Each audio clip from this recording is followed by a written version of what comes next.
couple of like topics here. All right. So, you don't deserve a soft life if you're not willing to do the hard work. How we feel about that? What do you mean by that? You don't deserve the soft life. You know how soft life has become like a label of an era now? Oh, I'm in my soft girl era. I'm in my soft life era. I'm living my soft life. That still comes with hard work. What hard work are you speaking of? The inner work. The inner work of the traumas, the way you've been trained. Okay, to can somebody explain to me what the soft life era? Soft life is the care of yourself after you've dealt and persevered and made it through the other side of what is it? She a woman, so I would expect her to tell me. I'd expect her to tell me. Well, okay, so I'm gonna just go by what like the trend is. But anyway, the soft life trend is about choosing peace and self-care over the constant hustle and stress and things of that nature. It's more tapping into your femininity. It is for women. It is tapping into femininity and of things of that nature. Learning how to deal with things with more grace, not being as hard. And that's what it means, because there was once upon a time. Now I'm going to say once upon a time, but like even in my generation, it was very much pushed, be independent. It's all about independence. You want your independence. You you don't need no man, or you don't need anyone. I want to be independent, this and that, which and ultimately ended up creating a hard outer shell in a lot of women, and they were like that just became like the face of a whole like generation. And so now they're like, I'm not about that. I'm not like, I have to work and grind and well, I won't say work, but I won't have to like grind and hustle and be hard. I can be soft and feminine and still be able to get a point across, still be able to be respected, still be able to be received with a level of respect within a room. So you don't deserve a soft life if you're not willing to do the hard work. How do y'all feel about that? Well, soft life. Well, independence made y'all be men. I guess you got a lot of hard work to go back to be a woman, I guess. I don't even see how you being independent made you hard. That was like weird to me too. I ain't get like, so you gotta work. You have to work if you ain't had no man regardless. So yes. Why did it make you hard? Well, But that throwed me off a lot too.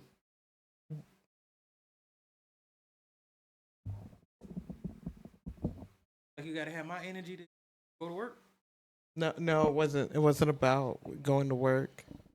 No, I mean, because it's like independent, but I'm trying to figure out where in the independence for women where you had to turn into a man. Pretty much hard. You want to be hard, then that's saying you're a man. Because if not, you got to be a soft girl era. Where did you feel like you had to be me? Because you had to go to work? Like, that's why I'm breaking down. Like, where in it did it? Okay, hold on. If you see what I'm saying. I totally understand. Yeah, like, I know a lot of independent women that were still, like, women. Oh, my goodness. So. Let's see. Well, let's see if I can turn this up. That it's girls like us who just don't want to work and rely on a man to live a luxury lifestyle. Now, men can help us live the soft life, but living the soft life also is about stepping into your feminine energy, in which that does not take a man for you to do that. So learning to live life with the path of least resistance, learning to live the life of ease, learning how to regulate your nervous system, learning how to tap into your intuition, learning how your body works on a biological level as a woman. And yes, I know that both men and women have both feminine and masculine energy, but I do think that living the soft life is really a journey back to yourself. And especially for women, a journey back to our feminine energy. For so long, we've been operating from this masculine energy, and we are tired. So if you want more videos, I have lots of videos on my YouTube channel about this. Is that a white woman talking? No, she was not white. She wasn't white. Just putting that out there. She was not white. Okay. No. So even by that definition, it How kind of mamas them used to be back in the day, pretty much. Y'all got away from being like. Hold on. Dang, I forgot that you guys can't see this. Oh, hold on. This part. Yeah. She's not white lady. But I mean, like, it's just choosing to take care of yourself, and like she said, in a path of least resistance, it's literally not about anyone other than yourself. Right. For so long, and a lot of times, women tend to live for other people. Mm-hmm. You know what I'm saying? And it's not necessarily about that. I agree. So yeah, but I do understand what you mean about, like, you can't have the soft life without doing the hard work. Exactly. I understand where you're coming from in that aspect, because to be and to live the soft life, you do have to do the hard work, and within inner work, you know, like she said, regulating your nervous system. Yep. That's not the same for everybody. You got to figure out what works for you. Like, did you know that I figured out that when I get paint by numbers works for me, bro? Like, paint by numbers works for me, and that's something that I found out recently. It was something that, like, when I'm in an extremely anxious state, it's something that I could do that makes me focus without having to realize that I'm focusing on something. You know what I'm saying? Like, I have to pay just enough attention to this that I don't have the attention to, you know, think about something else. And within that time, I'm able to, you know, slow down, take some breaths, you know what I'm saying? Just calm myself down, and then go back to figuring out what was bothering me in the first place. I've also figured out, like, scrapbooking. That also helps me when it helps me when I have to, like, sit with myself. I did realize that sometimes when I sit with myself, you know, some things, like, come to the surface, and sometimes I'm like, I don't want to deal with this. I like try to, like, avoid it, but I'm like, nah, you can't avoid it. It's gonna come up some way or another. And so when, like, I'm sitting with myself and something comes up and it's just, like, bubbling up, and it's like, hey, you should deal with this, I'll end up scrapbooking about it. And, like, it's just different things.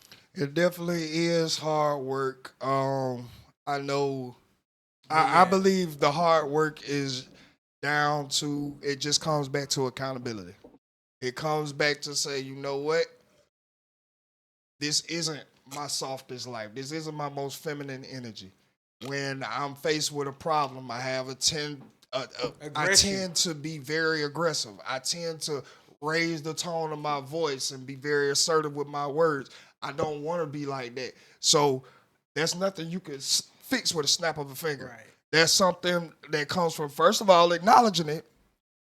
Second of all, letting yourself know, I don't want to be this way. This is not something that I see that is putting myself in a better vision, better light, better future. So, especially by us being creatures of habit, it does. Like, it'll come out, you won't even think about it. Next time, goddamn, somebody say something I don't like, I'm automatically on that ass. But if I'm aware and it's something that I really want to get up under control, that's when you see some women that be like, or you, like, can vividly see them counting down from 20. You know what I'm saying? Like, I applaud that shit. That is very much accountability. That is very much saying, the way that I was going about this shit is not the right way. It's not going to get me the results that I want. So I have to take accountability and do different. And this is hard. Like, breaking out of habits is hard. Oh, let's just put that out there. It's very, very hard. Especially if you've been aggressive the entire Listen, time. I've been reading this book literally on this topic. It's called Atomic Habits by James Clear. If you have not read it, I would definitely advise that you read it. I think I'm like on like the last couple of chapters. It's great. It's about how to break habits, how to start habits. It's about the psychology behind what habits are, how we form them, how we break them, like how you can make new ones. Again, following the path of least resistance. Yep. habits are a bitch, boy. Yes, sir. Yes, sir. Yeah, it's hard. And automatic, you know what I'm Yep. saying? Because it's a habit. Exactly. That's what made you feel the safest. Because of course, the first nature of anything that is humanoid is self-preservation. So when you feel like you're being threatened, or you're not, or if anything is like in the under attack, you're going to react what has worked for you thus far. And even though you might have been in an environment which calls for you to react a certain kind of way a lot more often, when you're trying to grow and you start to move around and you start to see, wait a minute, majority of the world don't act like this. You know what I'm saying? Like if me and my boyfriend, let's just say we're out to eat and he makes me mad, I don't get to then just raise my voice to the top of you know what I'm saying, my lungs, and throw a damn drink at him and knock over. Like, no, that is very unhinged, very masculine, very aggressive. That is not, people, even though they might understand your situation, the initial reaction is somebody needs to contain this. Look, I'm spending my money out here. I didn't come out here to be disturbed by whatever they have going on. I'm sorry. I don't know any man that would throw a drink at another man. No, I said woman. I know, but you said it was masculine energy. Or, you know? Well, coming from a woman, because of course, like if you're going against a man, you know you can't do this with him.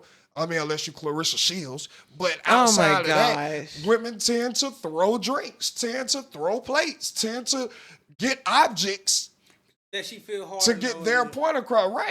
Right, because if he swang and hit me in my jaw, I'm going to have the wire like Kanye. Oh, my God. So, nigga, I'm not going to be the only one having a hospital visit. Please. When this plate crack and it go upside your cheek, yeah, see you in room 212, buddy. Please. Fuck you mean? And even though people might see that situation and be like, yeah, eye for an eye, nigga, fuck it. It's still not the way that a lot of women choose to want to be perceived or even live. You know what's crazy? With women being like the actual women, how they used to be. This is weirdly what they're going back to. But they response and like how they react can calm some shit down. Yeah, like, it's all about yeah. She can calm it down. Just how she finna react to it. Like she finna be like a little mellow tone. Let me talk to you. I keep saying, bro, the women who stay in the feminine energy, I think they get more of what they want and they actually control a lot more than what is perceived. I always say like them type of women run the shit. Like, I totally agree with that shit. They make it look like you lead. Yes, because you gotta play. You gotta know how to ego. talk to. You gotta know how to talk to this man. Okay. So what? I can't beat him in a yelling match. I'm not trying to beat him in a yelling match. If I could, I'm trying to get this done. Yeah. I can soothe his soul. I got him. Don't worry about it. He'll move mountains. Right. If he's upset, okay, baby, I got you. Boom. All right. Hey, you still want your plate? You still want? Like with no aggression in that bit, like right. You still got no love. Type. And that'll make a that'll make a nigga break down. Like, you know what, man? I can't just be sitting up here beefing with my bitch, man. What the hell? I feel crazy as hell. Baby, come here, man. Let me see. You need Let's see what's going on. You need some money. You want to go shopping or something? Now all of a sudden you done got control of the whole goddamn situation, and you ain't have to raise your blood pressure not one bit. Just had to think. Okay, if that's what y'all think. Bro, well, no, I ain't saying that's the total situation for all people. And especially, just as women are trying to get back in the soft era, men need to get back in the man era. Understanding that, nigga, all of this comes with a man being a man, nigga. Yeah. You can't sit up here and goddamn try to demand a soft-ass woman and she doing double shifts because your ass don't want to fill out no fucking application. Right. You don't want to provide no means of providing, but you looking to dictate some shit. Which is wicked thinking. Wicked is a motherfucker. Thinking. Nigga, how you gonna goddamn you ain't got so you want her to be soft, you want her to be fit, you want her to be clean, you want her to be cute. All that. After goddamn 18 hours of work, because she done pulled a double shift. You want the house to be clean? Nigga, you been here all day. You couldn't clean that house? She actually been out here getting it. Like, so And even yeah. if y'all in a dynamic like where she gotta work and shit, if you would have had shit together, I promise you. If you're pulling your weight in some kind of way. Yeah, bro. It ain't always about money. It's about how you move as a man. Really. It really is. And that's what I'm saying, bro. If you have that under control, then yes, you make it easier for a woman to get into her soft era. For her to practice being soft and non-confrontational and being calm and staying very sitting pretty, because nigga, she doesn't have to make up where you lack. She don't have to make up where you lack. And even if, like you said, even if she is the one working double shifts, it should not be a fucking requirement for her to come and get the house together. Right, the house should be already. It shouldn't be a requirement for her to get dinner together. Nigga, you got all day. Or get with the kids when she. Right, you have all day. The house should be clean, food should be cooked. Huh. Goddamn kids should be already together. It needs to be, bro. Men need to get back to being all she gotta do very is when you get home, rational. Very rational and very logical. Make it to where she It gotta just call makes no sense. electrician. You should know how to fix some shit. Hello. You feel me? A plumber, you should know how to fix Hello. cut the grass. My nigga, make sure the car got oil and shit. Nigga. Like, bro, if you play All the right. right role, boy, and then It's a lot more shit that your ass can be doing Not only than that, sitting up here talking about ain't nobody hiring. and if you dropping her off and you got the car, you should be door dashing over a lift. Something. Something. Nigga. Lyft is here. Uber is here. It's something that your stupid ass can be doing, nigga.